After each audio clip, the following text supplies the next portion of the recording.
안녕하세요. 혼자서 어린 아들 키우고 있는 30대 여자입니다. 애 혼자 키우는 게 보통 힘든 일은 아니네요.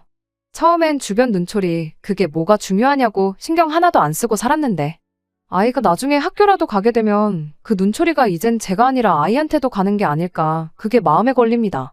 하지만 만약 제가 시간을 돌려 이혼 서류 제출하기 직전으로 돌아갈 수 있다고 해도 저는 똑같이 이혼을 선택할 거예요.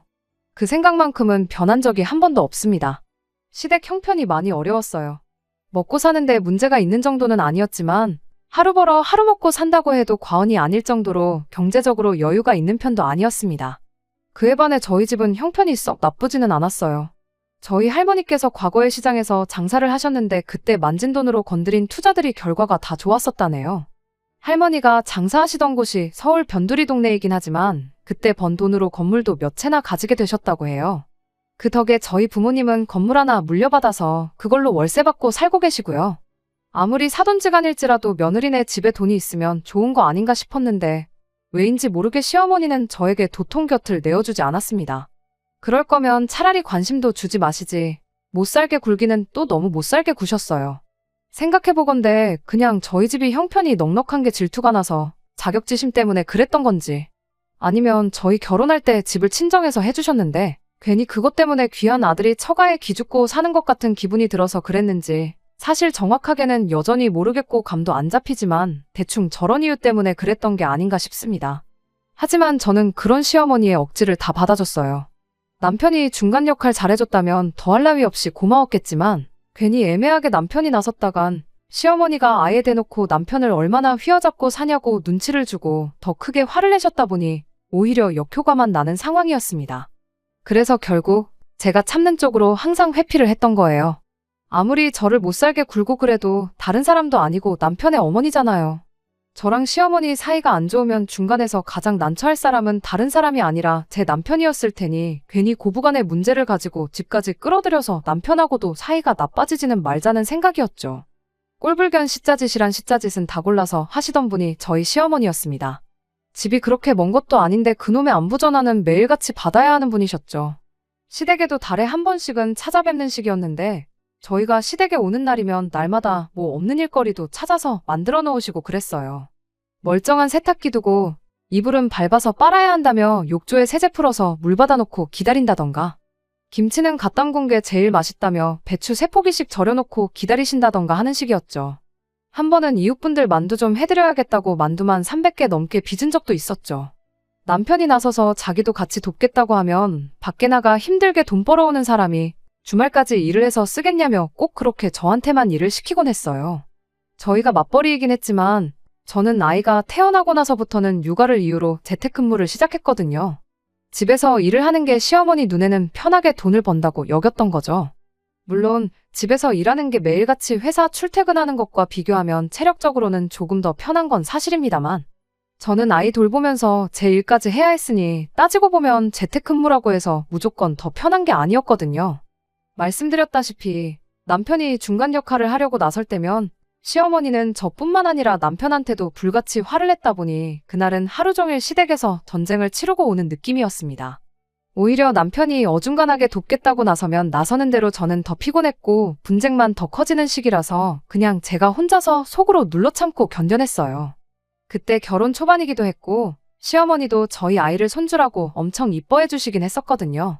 아마도 그때가 결혼 생활 중 시어머니와 가장 가깝게 지내던 유일한 순간이었을 거예요.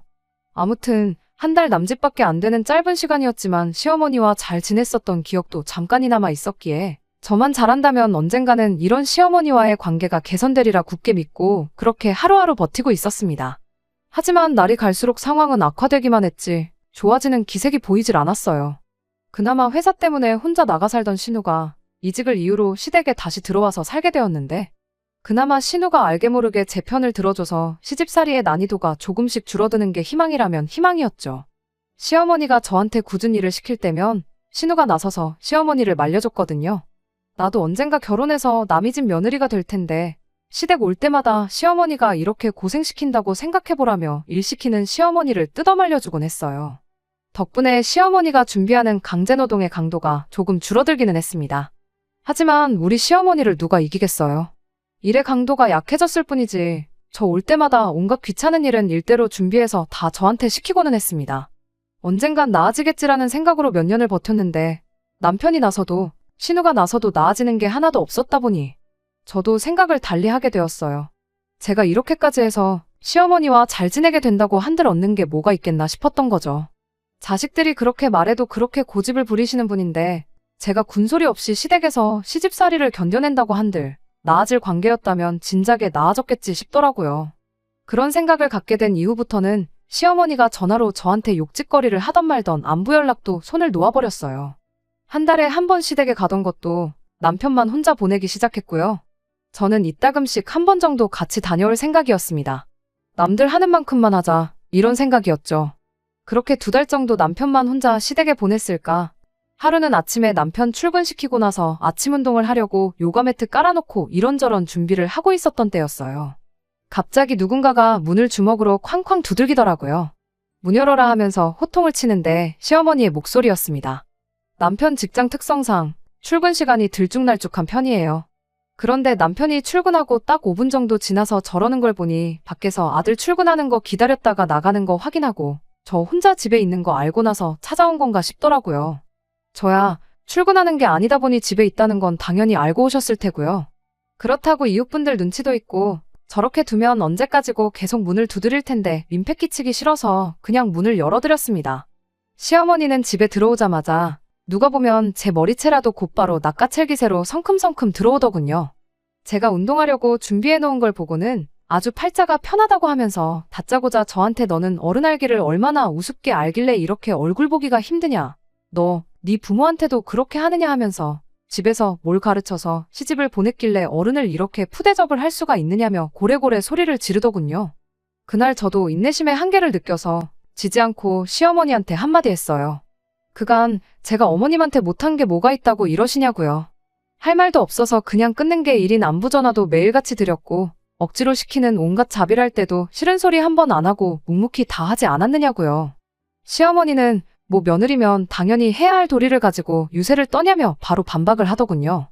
내 아들이 벌어오는 돈으로 편하게 일을 하고 있으면 마땅히 시댁에 해야 할 도리를 다 해야지 고마운 줄은 모르고 은혜를 웬수로 갚냐며 목에 핏대를 세우시는데 결국 치사하지만 저도 최후의 방법을 쓸 수밖에 없었습니다.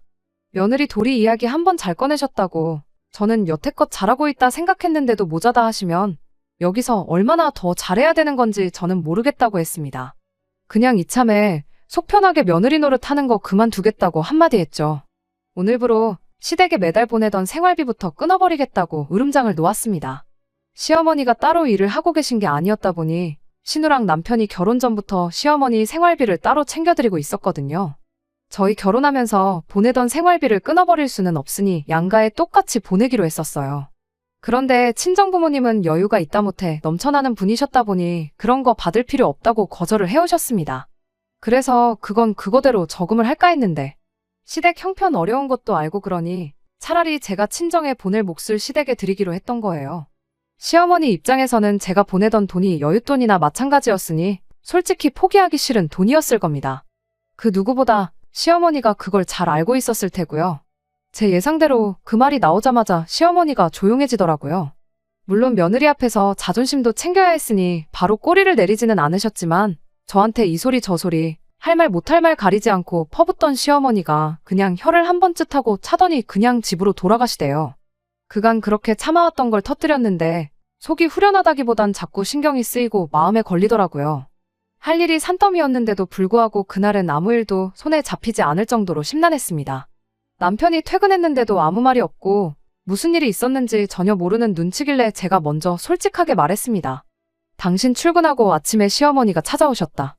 이런저런 일이 있었고 나는 거기서 참지 못하고 시어머니한테 한마디 했다.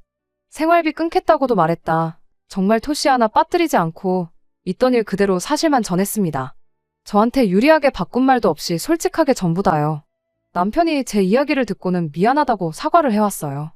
당신이 잘못한 게 없는데 왜 나한테 사과를 하느냐 했더니 그래도 자기가 여태껏 중간 역할 못하고 그랬던 게 화근이 된 거 아니겠느냐 하면서 앞으로라도 자기가 확실하게 제 편을 들어주겠다고 약속을 하더라고요. 오히려 남편이 한술 더 떠서 시어머니가 적어도 본심은 저를 여전히 싫어할지라도 저한테 쓴소리 2번 다시 못하게 해야겠다며 당분간 자기가 보내주는 돈까지 같이 끊어보는 게 어떨까 하고 제안을 하더라고요. 남편도 저도 시어머니를 너무 쉽게 생각했던 게 불찰이라면 불찰이었을 거예요.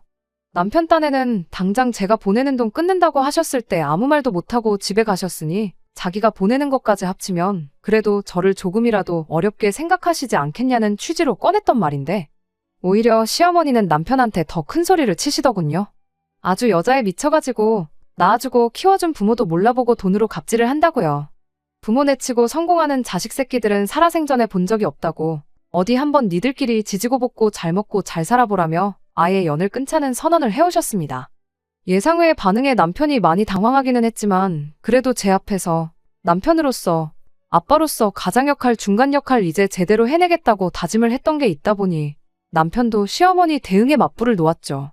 이 또한 길어봐야 한두 달이라 생각했고 시어머니도 한번 불편한 거 겪어보면 먼저 연락을 해오시지 않겠나 하는 생각이었습니다. 하지만 저희의 예상은 보기 좋게 빗나갔고 그렇게 거의 2년 가까이 시댁하고는 연을 끊고 살게 되었어요. 처음엔 저도 양심의 가책을 느꼈던 건지 신우 통해서 시어머니 용돈하시라고 돈 10만 원씩 몰래 챙겨드리고 했는데 신우도 중간에 껴서 입장이 난처해 보이고 어떻게 중재를 서려고 하는 움직임도 보이지 않았습니다. 그렇게 한 달, 2달 지나고 나니 또 언제 그랬냐는 듯 저를 신경 쓰이게 만들던 그 양심의 가책도 무뎌지기 시작했죠. 그 뒤로는 아예 신우랑도 연락을 할 일이 없었고요. 그나마 남편이 신우랑 연락 주고받으며 시댁 상황이 어떤지 시어머니는 어떤지 소식 정도만 전해 들으며 살게 되었습니다. 그나마 있던 죄송스러운 마음도 무뎌진 건 별거 없었습니다. 정말 너무나도 평화로웠거든요. 남편하고 사이는 전에 없이 좋아졌고 저 또한 아이 키우느랴 집에서 일하랴 정신없이 바빴던 것도 한몫했고요. 제가 정신없이 바쁜데 시어머니까지 챙길 마음의 여유가 없었거든요. 사이가 좋았었다면 모르겠지만 좋았던 적은 아이 태어났을 때 몇 주 말고는 단 한 번도 없었으니 저는 그냥 언제까지고 이 마음속 평화가 지속되었으면 싶었어요. 그렇게 더할 나위 없이 만족스러운 삶을 살고 있던 어느 날이었습니다. 정말 뜬금없는 타이밍에 남편이 오랜만에 우리 신우 좀 만나러 가자고 하더라고요. 그 2년간 신우랑도 연락을 안 하고 지냈는데 갑자기 신우는 무슨 일이냐, 뭐 결혼이라도 한대냐 하고 물었더니 신우가 이번에 식당을 창업을 했는데 개업식 한다고 축하해주러 가자고 하더라고요. 시어머니는 저녁에 장사 시작할 때나 오신다고 그 전에 후딱 다녀오자는데 축하고 나발이고 저한테는 정말이지 듣던 중 뜬금없는 소리였어요. 신우가 무슨 재주로 갑자기 식당을 하나 싶었거든요. 요리라고는 라면밖에 끓일 줄 몰라서 시댁 들어오기 전까지는 배달비 때문에 식비가 많이 나가 걱정이라던 신우였거든요. 요리의 요자도 모르는 신우가 난데없이 식당을 창업했다는데 축하하는 마음보다 걱정이 앞섰습니다. 심지어 그때 당시가 끝물이긴 하지만 코로나 때문에 자영업자들 타격을 많이 보던 시기였었거든요. 뉴스에는 잘 나가던 자영업자들도 손님이 없어서 나가 떨어진다는 소식만 날마다 보도되던 시기였는데 무슨 생각으로 식당을 오픈했나 싶었죠. 그런데 또 문제는 거기서 끝이 아니었습니다. 시댁이 형편이 넉넉한 것도 아니고 그렇다고 신우가 직장 생활하면서 돈을 알뜰하게 모으는 스타일도 아니었거든요. 게다가 한 직장 우직하게 다니지 못하고 이게 마음에 안 든다, 저거 배우면 돈을 잘 번다더라 하면서 틈만 나면 이직하겠다고 멀쩡히 잘 다니고 있는 회사 그만두고 새 회사로 옮겨 다니던 신우였으니 더더욱이 무슨 돈이 있어서 창업을 했나 싶었어요. 아무리 당시에 나가 떨어지는 식당이 많고 상가에는 공실이 넘쳐난다고 하던 시기였지만 창업하는 게 돈이 한 푼 두 푼 드는 게 아니잖아요. 그거 다 빚내서 했을 텐데 또 대출은 아무나 받나요? 무슨 돈이 있어서 창업을 했나 싶었는데 남편이 대수롭지 않게 창업자금은 자기가 보증을 서주고 대출을 받아서 차렸다고 하는 겁니다. 그 말 듣자마자 반사적으로 남편한테 미쳤냐고 소리를 질렀습니다. 시어머니가 시자짓할 때 신우가 몇 번 제 편을 들어줬던 건 고마운 일이지만 그거 고맙다고 해서 저한테 상의 한마디 없이 신우 빚보증을 서줬다는 것부터 용서를 할 수가 없었어요. 물론 저한테 상의를 했었다고 해도 당연히 그렇게 하라고 하지도 않았을 테지만 적어도 저한테 물어라도 봤었다면 어떻게 친정부모님 손을 빌리든 해서 다른 방법을 모색했을 거 아니냐고 한마디 했죠. 남편은 우리 살고 있는 이 집도 장인장모님이 해주셨는데 내가 어떻게 또 장인장모님 신세를 지겠느냐면서 자기가 옳은 결정을 내린 거니 신경 쓰지 말라고 하더라고요. 차라리 우리 모아놓은 돈을 그냥 줬으면 줬지 보증은 절대로 해선 안 되는 거 모르냐고 신우이라서가 아니라 우리 친정에서 보증을 서달라고 했어도 당연히 거절하는 게 보증이라고 당신 제정신이냐고 몇 번을 더 따졌어요. 남편은 끝까지 저한테 걱정하지 말라면서 낙관적인 태도를 보이더군요. 코로나도 거의 끝물이지 않냐. 원래 그 자리가 한 달에 억대 매출을 올리던 자리였다더라 하면서 자리가 엄청 좋은 자리니 신우도 앞으로 떼돈 벌 일만 남았다고 걱정을 붙들어 매라는 겁니다. 물론 잘 되면야 좋은 거지만 그 근거 없는 확신이 더 무서웠어요. 한 달에 억대 매출을 올리던 자리였다면 왜 그 자리가 공실이 나 있던 건가 생각은 안 해본 건지. 생각한 대로 이루어지면 이 세상에 망하는 사람이 어디 있겠어요. 머릿속에서 희망회로만 잔뜩 굴리고 있으니 진짜 봐야 할 건 안 보고 잘 되겠지 하고 넋놓고 있는 꼴을 보니 정말 답답해 미치겠더라고요.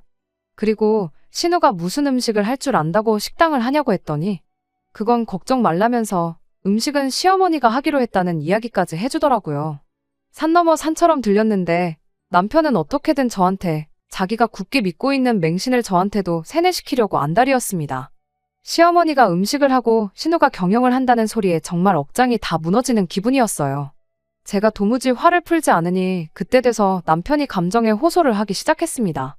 하나뿐인 가족인데 어떻게 모른 척을 하냐고 하면서 지난 2년 동안 우리가 시댁의 생활비를 끊었던 걸 생각해보라더군요. 그동안 신우 혼자 벌어서 시어머니 모시고 산다고 엄청 고생이었다더라. 돈은 돈대로 생활비에 써야 하니 모이질 않고 있고 말은 안 했는데 신우가 처한 상황 때문에 결혼을 전제로 만나던 사람도 있었는데 결혼도 무산이 되었다더라 하면서요. 보증 하나 서줬을 뿐이지 신우가 대박내서 갚으면 끝나는 건데 가족이 되어서 응원은 해주질 못할 망정 개업하는 날부터 망하면 어떡하냐고 악담을 퍼붓고 있냐고 네가 그러고도 한 가족이라도 할 수 있냐고 아주 눈에는 눈물까지 맺혀가며 열변을 토하는 겁니다. 우리가 할 일은 가서 개업 축하해주고 가끔씩 가서 매상 올려주고 지인들한테 한번 와달라고 가게 홍보해주고 하면서 먼발치서 응원만 해주면 되는 건데 그게 그렇게 힘든 일이냐 하면서 따지고 드는데 저 사람 머릿속에 들은 게 뇌가 아니라 무슨 꽃밭이 들어있는 건가 싶었네요. 아무리 생각해도 신우 보증서 주는 걸 저한테 상의 없이 했다는 사실이 그것만 생각하면 배신감에 온몸이 떨릴 정도였습니다. 그래서 제가 당분간 당신은 시댁에 가 있으라고 했어요. 내 마음 정리되면 부를 테니 시댁에 가 있으라고요. 가족끼리 돕는 게 당연하다고 하지 않았느냐고 시어머니가 나를 가족으로 대해준 적이 한 번도 없는 것 같으니 그렇게는 못하겠다고. 그러니 당신 혼자라도 가서 가족들 도와주면서 살고 있으라고 했어요. 제 말에 남편은 뭐 어쩌자는 거냐며 지금 별거 하자는 거냐 뭐 이혼이라도 하자는 거냐며 큰 소리를 떵떵 치기 시작했습니다. 적반하장으로 나오는 꼴을 보니 말로 해서는 안 될 것 같아서 지금 상황이 바뀌는 게 아니라면 차라리 이혼을 하는 게 마음 편하겠다고 저도 강하게 나갔습니다. 애초에 이런 중요한 일을 상의 한마디 없이 맘대로 하는 사람하고 어떻게 부부 사이라고 할 수 있겠냐고요. 남편은 끝까지 가족끼리 돕지는 못할 망정 끝까지 악담을 퍼붓고 모르는 척을 하냐며 그런 사람인 줄 몰랐다고 그까짓 이혼해주겠다고 하더라고요. 대신 아이는 자기가 데려가서 키울 테니 그렇게 알라고 으름장을 놓는 겁니다. 애는 뭐 데려가면 알아서 혼자 크냐고 어디 자신 있으면 한번 해보라고 했습니다. 시어머니 신우 가게에 얽매여 있으니 애는 당신이 봐야 할 텐데 사람을 써서 키우던 당신 맘대로 하라고요. 그러다 내 말대로 신우 가게가 망하기라도 한다면 당신 혼자 벌어서 빚도 대신 갚아주고 시댁 식구들의 우리 애까지 당신 혼자 벌어서 다 해야 하는데 그때 돼서 후회나 하지 말라고 했어요. 남편은 그제서야 정신을 차렸는지 아무 말도 못하더군요. 하지만 이혼이란 말을 그렇게 쉽게 꺼낸 남편을 저한테 상의 한마디 없이 거액의 빚 보증을 해준 남편을 더 이상 신뢰하고 살 수가 없다는 생각이 들었습니다. 그래서 말이 나온 대로 하루빨리 이혼을 준비하기 시작했어요. 남편이 결국 아이는 포기하겠다고 나왔는데 포기하긴 뭘 포기하냐고. 애 다 클 때까지 매달 양육비는 늦지 말고 보내라고 한마디 해줬습니다. 집도 친정에서 해준 집이었고 생활비 제외하고는 돈도 각자 알아서 관리하고 있었다 보니 남편은 자기 짐 챙겨서 나가기만 하면 되었던 상황이라 정리하는 것 자체는 그다지 오래 걸리지 않았습니다. 시댁이랑 연 끊은 뒤로 2년간 정말 더할 나위 없이 행복하게 지냈던 우리였는데 하루아침에 이혼을 하고 나니 엄청 허무하더군요. 하지만 그것과는 별개로 제 인생은 크게 달라지는 게 없었습니다. 아이 키우며 일하며 다시 바쁘게 살다 보니 남편의 부재가 점점 희미해져 갔어요. 이혼 후 1년 반 정도 지나서 언젠가부터 남편이 아이 양육비를 보내오지 않았습니다. 그래도 애아빠라는 책임감 때문인지 양육비는 밀리지 않고 보내던 사람인데 뭔가 이상해서 알아봤더니 제 예상대로 신우가 창업한 식당이 망해 없어졌더군요. 코로나만 끝나면 월 매출 1억은 일도 아니라더니 그 어떤 재미도 못 보고 찾아온 불경기 덕분에 오히려 매출은 코로나 때보다 더 아래로 떨어졌다고 하더라고요. 대박나서 갚을 거라던 그 돈은 구경도 못하고 이제는 남편도 같이 그 빚을 갚는 신세가 되어버린 거죠. 그나마 다행인 건 시어머니의 신우까지 일을 하면서 온 가족이 힘을 합쳐서 그 빚을 갚고 있다는 사실이겠네요. 한 가족 하더니 저 빼고 가족들끼리는 그런 끈끈한 의리가 있었나 봐요. 뭐 그러니까 저한테 말도 없이 보증을 서줬던 거겠지만 말이죠. 그런 상황을 알고 나니 일말에 정이 남아있어서 그랬나 차마 양육비를 보내라고 독촉은 못하겠더라고요. 당장 제 벌이만으로도 사는데 모자란 게 하나 없었으니 괜히 양육비 달라고 연락해서 내가 혹시 돈이 모자라서 그러나 하는 느낌도 주기 싫었고요. 셋이서 밤낮 없이 일해서 돈을 갚고 있다고 하는데 빚 다 갚으면 그래도 애 아빠인데 어련히 양육비 안 보내주겠나 싶어서 그냥 말을 아꼈죠. 그렇게 반년이 또 지나 얼마 전이었어요. 여전히 남편한테서 양육비는 들어오지 않고 있었고 최대한 신경 쓰지 않으려 하고 있었습니다. 그런데 연락이 와야 할 남편이 아니라 시어머니한테서 연락이 왔어요. 과거에는 안부 전화 먼저 안 하면 세상이 무너질 것처럼 하셨던 분이 웬일로 제 안부를 다 묻더라고요. 형식적인 대답만 하고 왜 전화하셨냐고 단도직입적으로 물었어요. 혹시나 애 아빠한테 무슨 일이 생겨서 연락한 건가 싶어서 받은 전화였거든요. 시어머니는 요즘 사는 게 어떻고 저떻고 혼자서 횡설수설하더니 결국 마지막에는 돈 이야기를 꺼내더군요. 자식들 둘이 미래를 포기하고 빚을 갚고 있는데 그걸 보니 안쓰러워 죽겠다면서 조금이나마 제가 도와줬으면 싶다는 거예요. 그걸 같이 갚을 생각이 없었으니까 이혼한 건데 왜 이제 와서 그런 말씀을 하시느냐고 했죠. 저한테 땡전 한 푼 뜯어낼 수 없다는 걸 깨달았는지 시어머니가 평소 모습으로 돌아와서 저한테 큰 소리를 치기 시작하더군요. 저보고 며느리면 응당해야 할 걸 안 하고 내뺀 거 아니냐고.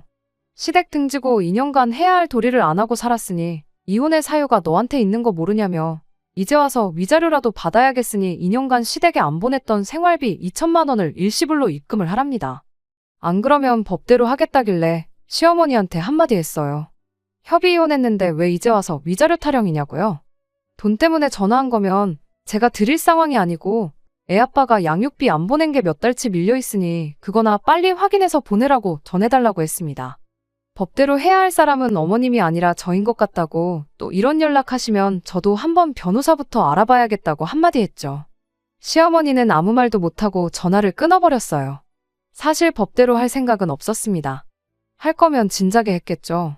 더 이상 얽히고 싶지 않아서 제가 눈 감고 있었던 건데 왜 가만히 있는 저를 자극하나 싶었네요. 웃긴 건 제가 정말 소송이라도 걸 줄 알았는지 바로 며칠 지나지 않아서 남편이 밀렸던 양육비 일부를 보내왔어요. 일단 이것밖에 없다고 천천히 주겠다는 문자 한 통과 함께요. 그날을 마지막으로 시댁에서는 다행히 아무런 연락이 없습니다. 남편은 조금씩이긴 하지만 양육비 일부를 계속 보내주고 있는 상황이고요. 좋은 사람이긴 했지만 남편 때문에 시댁에 발목 잡혀서 평생 시달리고 살았을 거 생각하면 정말 이혼하기를 잘했다는 생각밖에 들지 않네요. 더 늦지 않게 10월드 탈출해서 다행입니다. 비록 이혼했다는 꼬리표와 함께 아이도 아빠 없이 자라게 하는 게 여전히 마음에 걸리긴 하지만 평생을 불행하게 사는 것보단 당당하게 제 인생 살면서 확실한 행복을 찾으려고요. 끝까지 들어주셔서 감사합니다. 오늘의 사연은 여기까지입니다. 구독과 좋아요, 알람 설정 부탁드리고 더 좋은 사연으로 다시 찾아뵙겠습니다. 감사합니다.